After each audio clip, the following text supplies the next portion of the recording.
What it do, comic babies? I'm Bunkmaster B, and today we're talking about an indie comic.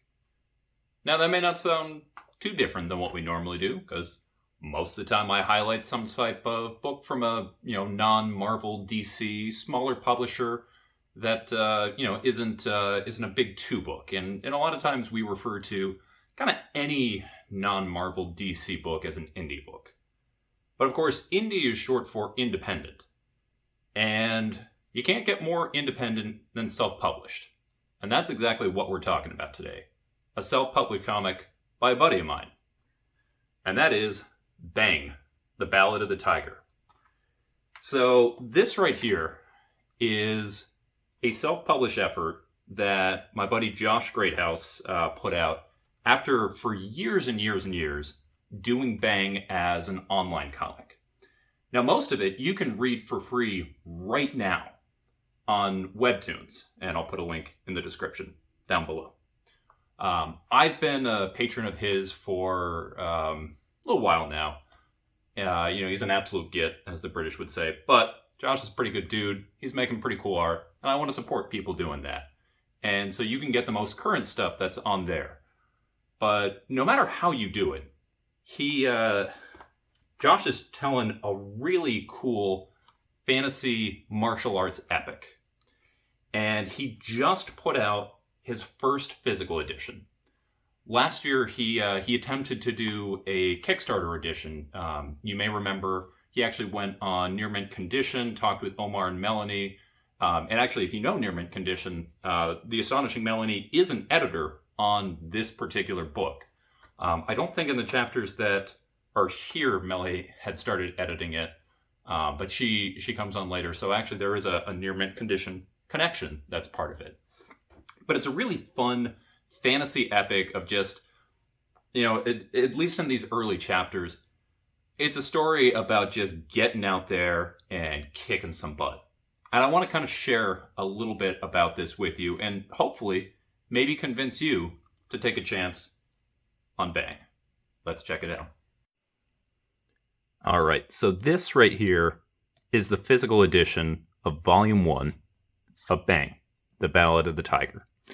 So before we crack it open and take a look about what's inside, I want to kind of show you, first, this is a mini comic. So it's the first 4 issues put together here. You can see, decent size.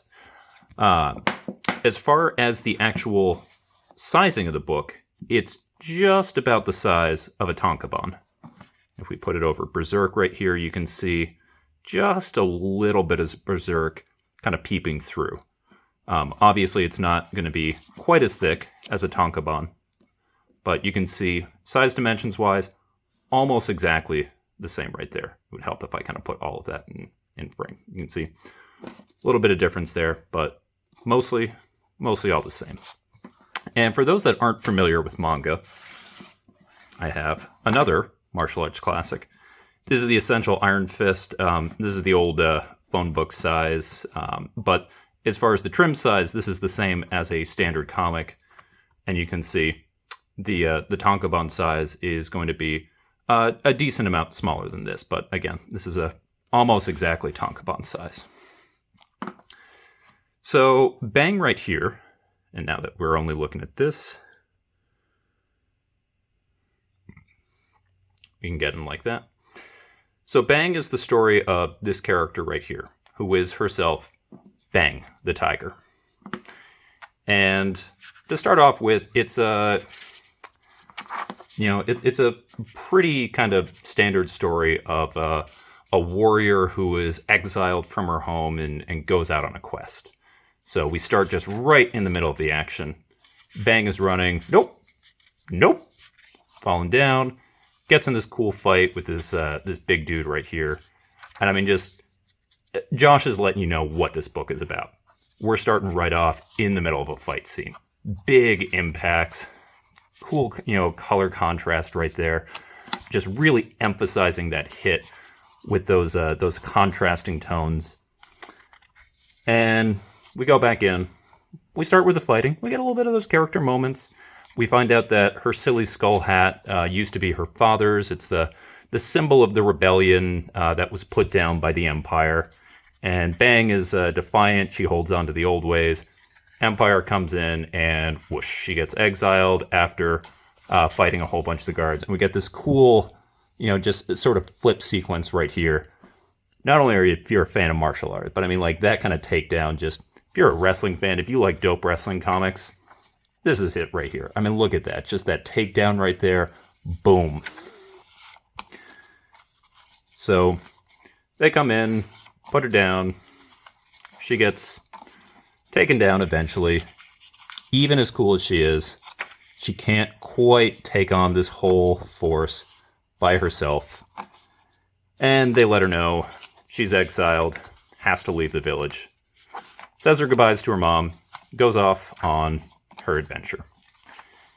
And on her adventure, she meets up with, as she's leaving the village, this little character right here.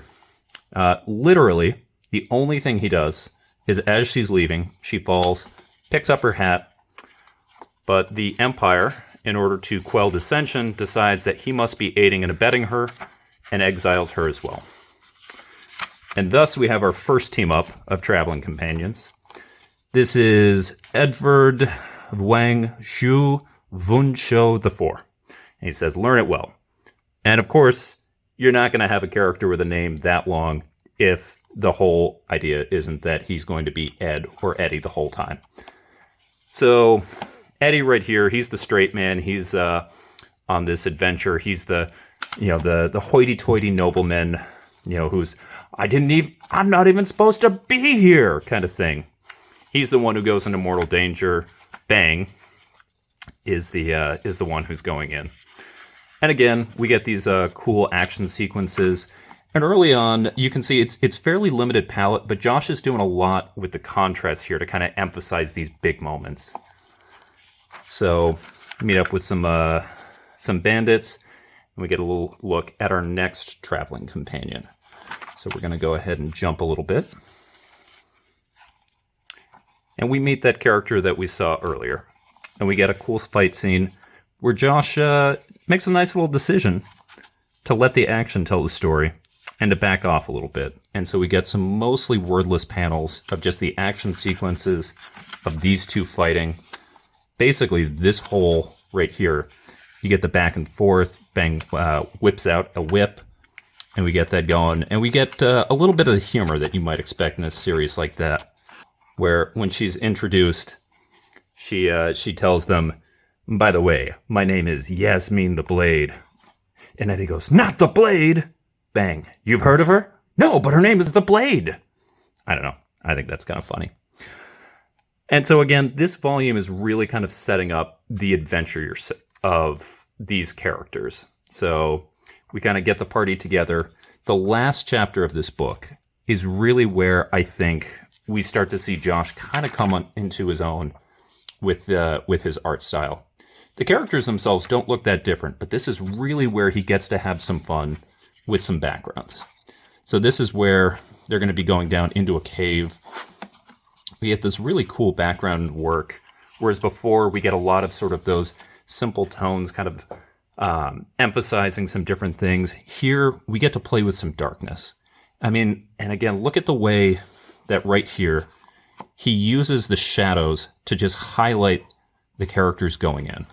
I think there's some really cool things that he's doing right here. This was actually the first image, I'll do it, that I ever saw from this. Josh shared this one long before I had any idea who he was or Bang was, and I was like, that's pretty cool looking. That's a neat little temple. And again, we get these cute little ghoulies going on. Eddie, of course, goes into mortal peril. And, really what this first volume does is it introduces you to the characters, shows you some cool action sequences, and leaves you in a place where you really, really want to read more. And that's what I think a good volume 1 should do. And also, look at this. Look at that. Yeah. In case you thought that, Josh didn't really have art chops, he leaves this little space in right here to personalize it. How cool is that? So there we go, guys. That was Bang, the Ballad of the Tiger. And again, I really hope that you enjoy this as much as I do. You can get the first 4 chapters here in this little physical edition. Currently, there's no online store. Josh is just selling these directly. You can either catch him in person if you're going to be at Heroes Con, which if you are, I'm super jealous. You can buy him from him in person. He'll be at Artist Alley. Otherwise, you can hit him up on any of his social media. Instagram's probably the easiest. Again, that's in the chapter down there below, and buy this from him. Or if you're saying, I like what I saw, but I want to check it out first for myself. Totally cool. Check it out on Webtoons. And again, I mean, come on. Look at that. Don't you want some of that in your life? I know I do. But anyway, this right here, like I said, absolute favorite of mine already. I love this kind of Western feeling martial arts adventure. So I open it up to you guys. If you're not reading Bang, you think you might? Also, what are your favorite martial arts comics? That's obviously a genre that, gets explored a little bit in Western comics. Obviously very strong in manga, but, we've got things like Iron Fist, we've got things like Richard Dragon, and of course, martial arts is a huge part of superhero comics. So what are your favorite martial arts comics? Let me know down below. But until then, I've been Bunkmaster B. You all have been amazing. Stay awesome.